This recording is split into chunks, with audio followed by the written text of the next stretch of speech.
Okay, I have between now and by the time I get to the water's edge to tell you a very sad story and why I am not able to show you in my review of the 160 Camber Pro how awesome it is. So the footage you're about to see was my first day back on that wing, and I wasn't proficient yet. But then over the next 3 days, I got really good at it. In fact, I got so good, I have found a new appreciation for eFoiling in general.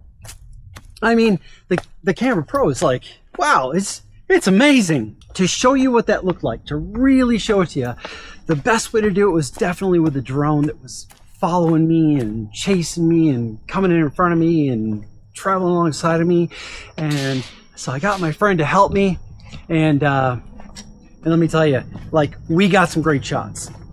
We were having fun. I was loving surfing on the 160 Camber Pro. It was so beautiful. And then, because I was just so loaded up with dopamine, because that's what that wing does to you. It just makes you high. It's just such a beautiful carving experience on that thing when you get good at it. And I was just feeling great. I was like, let's keep going. So then, you know, we come up with this idea, hey, let's shoot an episode of Verdant Ride that explains how to take great shots, how to get good footage. So I decided, I got the Insta360 X4, and you know, and then we were flying the drone so that I could show you how I hold it and how I ride it, and the different grips that I use, and you know, and all that kind of thing. And I'm halfway through another battery. The drone's just so close to me, it's traveling so well with me. It's some of the best flying I've ever seen my friend pull off. And then all of a sudden I'm surfing, and I hear the drone just stop making noise, and I hear a splash. Went up in the air, dripping water, and then it just cut power. Middle of the lake. I race back. I can save it, I can get it. At this point, I don't even really care about the drone. I want this footage. It's going to be some of the most beautiful surfing I've ever pulled off on an eFoil. That is how confident I am that we have crushed it. And I ride back, but it was gone. We lost it all.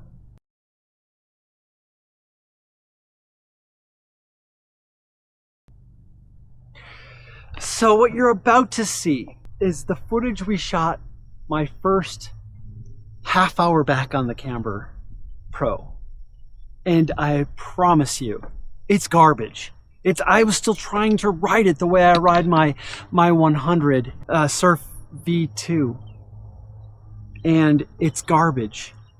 And I now don't have a drone. So, you know, we set up a camera on the dock with the longest lens I got. And that doesn't do it real justice either, because I can't really get up to speed, and I have to stay in front of the dock, and I'm cutting through my own wake, which causes that weird turbulence, so you can't really crush it. You know, plus I can't wide open it, you know, there. I need room, man, when I'm on that thing. But we're gonna remedy that. I have to put out a show this week because I gotta keep my promises, and I gotta stay on schedule because we got a lot to do this summer. But it did lead me to upgrade. A new drone is on its way, and I'm upgrading. I'm going off the Avata from DJI, and we're going up to an Air 3 because it's got a telephoto lens on it, it's got a wide angle lens, and it'll give us more options. Plus it should be a little bit safer than a drone with zero safety features, zero tracking features. And you know, and it's the second FPV drone I've lost in this lake. And when I say me, I mean my drone pilot. And she feels bad. She's a good person. In fact, she tried to send me, she tried to Apple Pay me for the price of the drone. And I'm like, dude, come on, I know the risks I'm taking. You're not paying me for this. And she's like, I feel so bad. It's the second drone I've lost. I'm like, yeah, I actually asked you to shoot this for my show. This is on me, dude. So I don't know. It was just, you know, you gotta just accept that if you fly a drone over water, or if you buy and fly a drone, you're gonna eventually lose it. It's eventually gonna get wrecked. So For me, it's about losing that footage. And sure, the goggles do record the footage, but it's low res. You can't stabilize it. It's going to be garbage. I'll show what I can. I mean, I was smart enough to put the camera on her before I went out surfing, so we'll at least get to see, hopefully, what is a great reaction shot when she crashes. Shit! Shit!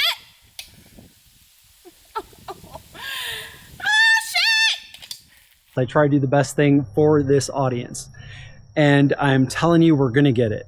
We're going to get great footage of the Camber Pro 160. I just previewed just a little bit of it in the headset when I came in to swap batteries. And I'm telling you, what you've seen out of me as an eFoil rider, you haven't seen anything yet.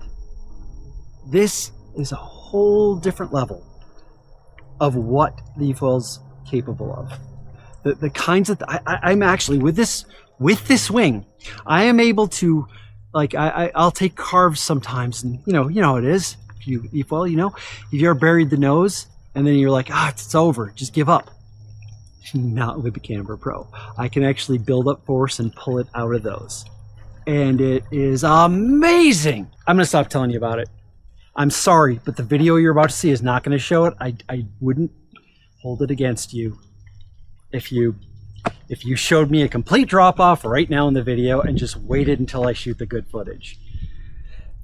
It'll come. Thanks for sticking with me, though. I really appreciate it. In fact, I really appreciate this audience. I don't know where all the trolls went, but they seem to have gone back under their bridge. Even when I'm in the mood to spar with the troll, I'm like, where the hell are they? I got to go to one of my other podcasts or channels to go find some trolls to fight with. There's nowhere to fight with. It's just awesome people that really enjoy the sport and are really interested in it. And I appreciate that. I appreciate all of you. So, I'm going to go surfing. I'm not going to bring the Insta360. You guys have seen me surf enough with the 360. You can't see what needs to be seen this close to me. What you need to see is how far the board moves and how quickly it moves through the water. You can't see that from me doing this. You just can't. You just can't.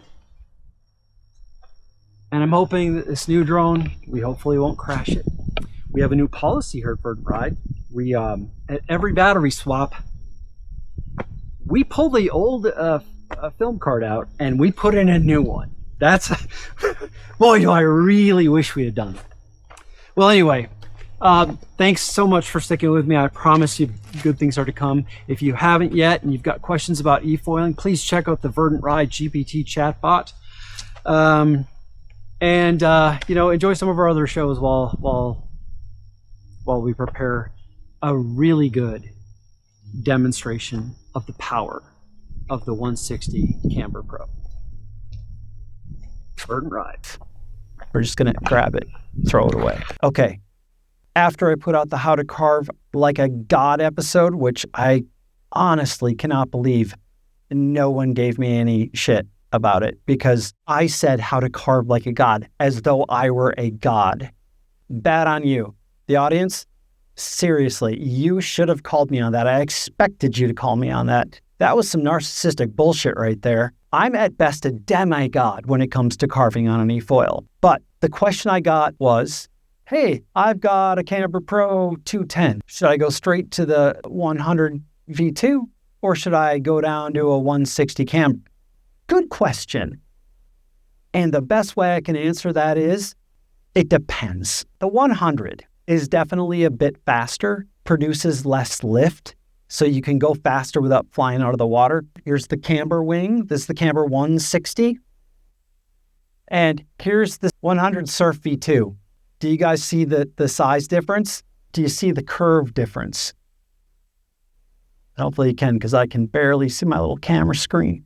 I should have shot this with the FX30, not my little Sony thing, but I'm out in the dock and I just don't think my company would really like finding out I was taking their multi-$1,000 camera out in the water to shoot fun stuff for free. If you can get an idea of kind of the profile of these, there's definitely more curve. There's way more. There's 60 I think it's in centimeters. Am I wrong? Someone correct me if I am wrong, but is this centimeters of surface area? I think it, my brain's trying to do the calculations, and I feel like that's the only thing would fit in this package, but I could be wrong. Maybe it's just a number. Maybe the engineer's like, I don't know, I feel like I'm going to call it 160, and then they break champagne over it. Hello, Verdant Ride GPT. I need your help with something. My question is, the numbers in wing sizes for eFoils, like the Camber Pro 160, does that refer to the surface area in centimeters? Yes, Stephan. When referring to the numbers on an eFoil wing, like the Camber Pro 160, those numbers typically indicate the surface area of the wing in square centimeters. This helps determine the lift and stability characteristics of the wing. Hey, Stephan, do you have time to hear a pitch for an episode of Verdant Ride? I don't know. I'm pretty busy today. Please, Stephan. It will only take a second, and I'm sure it will be of great benefit to the audience. How about a show concept that invites the audience to try the new, publicly available Verdant Ride GPT chatbot? You can explain all the cool ways they can use it to troubleshoot issues with their boards, get tailored assistance to find and configure their perfect ride before they buy, and get riding tips from a knowledge base of leading experts in eFoiling, like Justin Chait of Gnarly Harley, Mike Zed of Jetboard Nation, and yourself, Stephan of Verdant Ride. And here's a twist. We could have the GPT interview Justin, Mike, and you, Stephan. You know what? I'm going to get back to editing this video, but let's talk about this another time. Thanks for the idea. Sure thing, Stephan. Thanks for listening. Good luck with the editing. See, this is a lot bigger than my 100. Just a ton bigger. It's going to be slower. And what I mostly notice about it is when I step on either side of my board to push it down to start a turn, I have to mean it. This one just like will fling and it'll just fly into position. I can just kind of whip it into position. This one, on the other hand, is like I have to mean it. I have to really put a lot of weight on it to get it to tilt. And once it's tilted, it remains very, very solid in that curve. You got to commit to your turn because it's going to do its thing and you're not just going to be able to like kind of tick-tock your way out of it. This, once it sets a course, it's going in that course. I sometimes throw this on when I'm surfing with friends that aren't as good at eFoiling as I am, and it lets me go with their speed a little bit better than if I have the 100. Whereas like on this one, no matter how much I'm carving, I can't seem to go as slow as someone on like a 150 or a 200 surf. But whereas this one, I can just kind of take it easy and it produces plenty of flight. I'm going to surf this one with the 36 glide on the rear just because I want to change one variable at a time. And I should have brought my watch so I could get you guys speed. But then I realized also I didn't wear a watch the day I was shooting the How to Carve Like a God. I'm a bad producer. I am. I'm sorry. I'll punish myself later for being terrible at this, so I won't know my actual speed today. I mean, guys, you have to understand, for me to do that, I would have to walk all the way up to the house, go inside, find my Apple Watch, which is probably not charged because it never is. I take it off a lot. I forget to put in its charger because I don't like the idea of Tim Cook knowing when I just don't need him seeing that data. I don't think it's any of his business. Just saying. If you feel fine with Tim Cook knowing when you're, that's fine. I don't want him to know. He's got to buy me a drink first. Pilot ready? Pilot's ready. Let's do this.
My God, this camera's difficulties, but it makes such a beautiful image.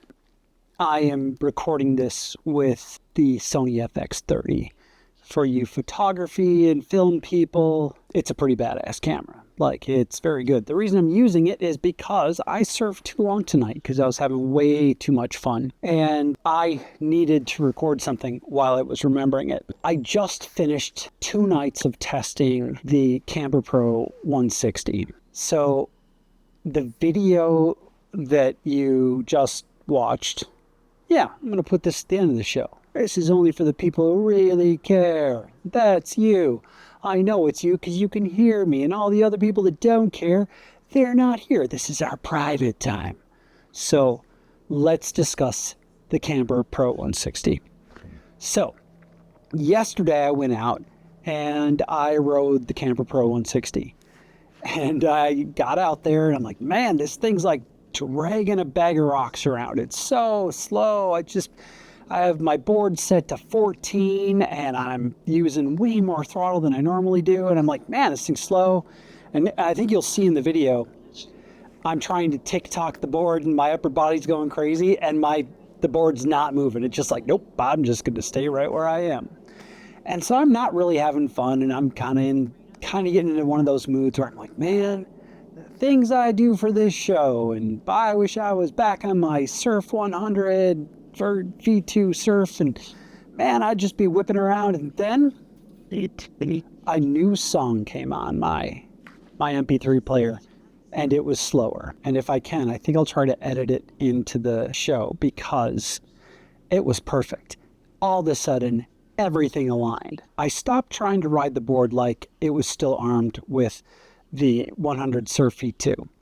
And instead, I just rode the board the way it wanted to be ridden.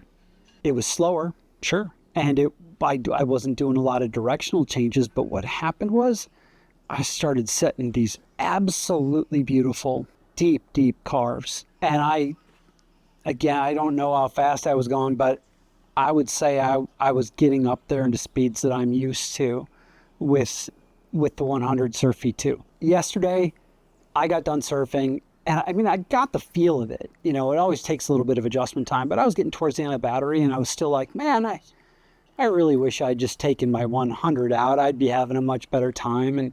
And then I kept thinking about it. I went out again tonight, and this time I didn't have a drone pilot. So I was really just focused on surfing. That's probably the biggest thing. I wasn't performing.